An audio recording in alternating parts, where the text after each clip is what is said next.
जतन हमारे सहयोगी लाइव हमारे साथ जुड़ चुके हैं। जतन, संभल में बीते वक्त में जो कुछ भी हुआ वो तस्वीर भविष्य में दोबारा से ना देखी जाए, वो रिपीट ना हो, इसको लेकर संभल सीओ ने सख्त चेतावनी दे दी है। अब इस प्लान को किस तरीके से धरातल पर अमली जामा पहनाया जा रहा है?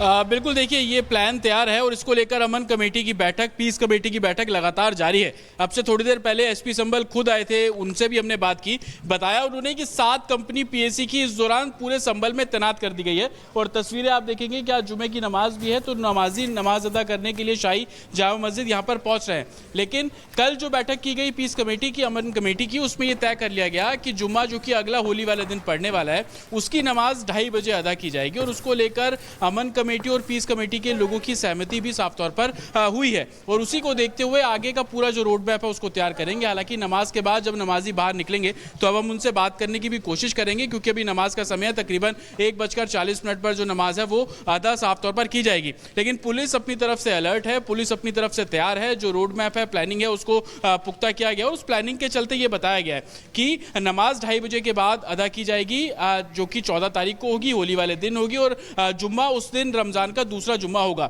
साथ ही ये भी तय किया गया है कि 12 और 12:30 बजे के आसपास जो हिंदू पक्ष है वो अपनी होली जो है उसको खत्म कर लेंगे। डेडलाइन 12:30 रखी गई है, लेकिन वो धीरे धीरे खत्म होते हुए तकरीबन 2 बजे आखिरी टाइम उसमें तय किया गया और 2 बजे के बाद कोई होली नहीं खेलेगा। इसको दोनों पक्ष ने सामने बैठकर एक समझौता कह लीजिए या एक कॉन्ट्रैक्ट कह लीजिए, वो तय कर साफ तौर पर कर लिया गया है और उसके बाद 2:30 बजे जो जुम्मे की नमाज है उसको अदा कराया जाएगा। पुलिस बल तैनात है, जगह जगह कुछ इस तरीके के सीसीटीवी कैमरे जो आप यहाँ पर लगे देख रहे हैं, ऐसे सीसीटीवी कैमरे लगाए गए हैं। जहां पर होलिका दहन किया जाएगा वहां पर भी सीसीटीवी कैमरे होंगे और जिस तरीके से सीओ अनु चौधरी का स्टेटमेंट आपने सुना, उन्होंने साफ तौर पर कहा कि कैमरों से खास तौर पर निगरानी रखी जाएगी, जो भी कोई उपद्रव फैलाएगा उस पर कार्रवाई होगी।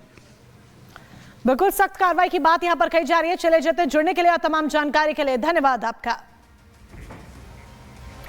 और चलिए अब आगे बढ़ते हैं। हिंदुओं की बारात से आखिर क्यों जमात को है नफरत, इसी पर करेंगे अब बात।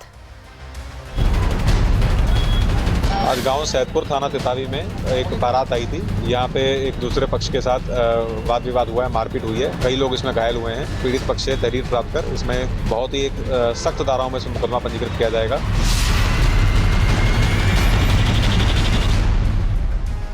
बात करते हैं उत्तर प्रदेश के मुजफ्फरनगर की। आपने देखा होगा कि कुछ लोग प्यार, मोहब्बत, शांति, अमन, चैन, भाईचारे की बात तो करते हैं, लेकिन वो खुद ऐसा काम करते हैं या नहीं, ये तस्वीर हम आपको दिखाते हैं, क्योंकि उनके द्वारा ही माहौल बिगाड़ा जा रहा है। मुजफ्फरनगर में कुछ ऐसा ही हुआ है। हिंदुओं की एक बारात जब पटाखे छुड़ाती है, गाजे बाजे के साथ निकलती है, तो भाईजान को वो बर्दाश्त नहीं होता और पूरी बारात को घेर कर हमला कर दिया जाता है।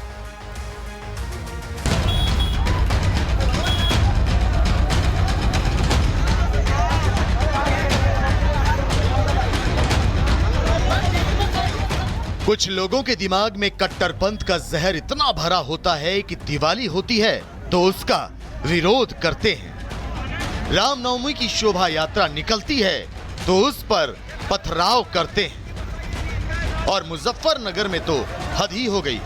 हिंदुओं की एक बारात गाजे बाजे के साथ पटाखे फोड़ते हुए समुदाय विशेष के लोगों के घर के सामने से क्या निकली। भाईजान ने तो इस बार नफरत की सभी हदें पार करते हुए पूरी बारात पर ही हमला कर दिया। आरोप है कि जब बारात गाजे बाजे के साथ जा रही थी तभी दूसरे समुदाय के 50 से ज्यादा लोग अचानक घरों से निकल आए।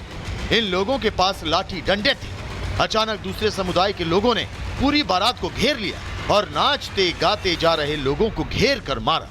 ये जो आप तस्वीरें देख रहे हैं ये मारपीट के बाद की हैं। देखिए कैसे लोगों को चोटें आई हैं।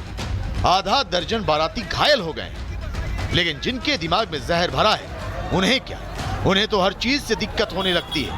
लेकिन इस बार समुदाय विशेष के लोगों ने हमला करके जो गलती की है वो उन्हें भारी पड़ने वाली है, क्योंकि पुलिस अब घर घर जाकर आरोपियों को पकड़ रही है। 14 नामजद और 50 अज्ञात लोगों के खिलाफ केस दर्ज भी हो चुका है। एक बारात आई थी, यहाँ पे एक दूसरे पक्ष के साथ वाद विवाद हुआ है, मारपीट हुई है, कई लोग इसमें घायल हुए हैं। सभी घायलों का CHC वगैरह में मेडिकल करवाया जा रहा है और पीड़ित पक्ष से तहरीर प्राप्त कर इसमें बहुत ही एक सख्त धाराओं में से मुकदमा पंजीकृत किया जाएगा और जितने भी इसमें आरोपित हैं सबके विरुद्ध बहुत सख्त विधिक कार्रवाई अमल में लाई जाएगी। जिस तरह से हिंदुओं की बारात पर हमला किया गया उससे तो यही लगता है कि कुछ लोग सब कुछ अपने हिसाब से चलाना चाहते हैं। अपने त्योहार, अपने उत्सव तो धूमधाम से मनाते हैं, लेकिन वहीं जब हिंदू कोई कार्यक्रम करता है तो इन्हीं लोगों को चुभने लगता है। हालांकि मुजफ्फरनगर के तितावी थाना क्षेत्र के सैदपुर खुर्द में जो घटना हुई है वो आरोपियों को भारी पड़ने वाली है, क्योंकि यूपी में कानून का राज चलता है। Bureau report, Republic Bharat. और चलिए अब आपको बताते हैं कि आखिर कौन है वो लोग जिन्हें ओम से नफरत है और उसके बाद बेटी से हैवानियत की जाती है।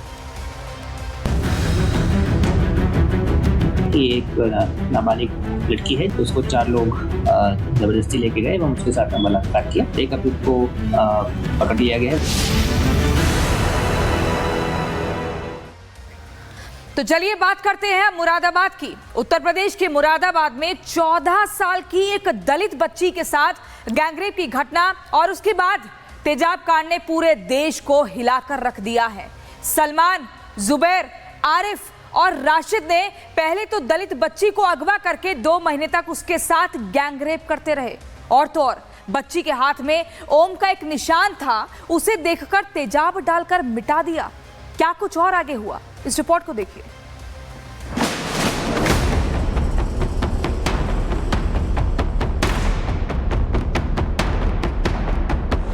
उत्तर प्रदेश के मुरादाबाद की हॉरर स्टोरी में ऐसे आरोप हैं जो आपके रोंगटे खड़े कर देंगे।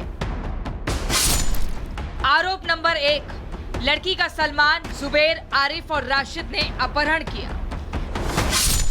आरोप नंबर 2, लड़की ने खाना मांगा तो उसे जबरदस्ती गाय का मीट खिलाया। आरोप नंबर 3, लड़की के हाथ पर ओम का निशान देखा तो उसे तेजाब से मिटा दिया। के हाथ पे ओम लिखा था तो उसे क्या? हाँ, वो जला दिया। आज भी साबुत देख लो सर। ये हिंदू जाति में, मुसलमान जाति में किसी कोई चिनाब जला देगा तो कितना बुरा लगेगा। गाय का मीट खिला रहे हैं उसे। जब इनके ऊपर हमने सख्त कार्रवाई करी है तब पुलिस ने ऑब्जेक्शन उठाया, उसे उठाकर सलमान को जेल भेज दिया है। पीड़ित लड़की के परिजनों की जुबान से निकला एक एक शब्द सुनकर आपका कलेजा कांप जाएगा। सिर्फ 1 महीने तक नहीं, 2 महीने तक बंधक बनाकर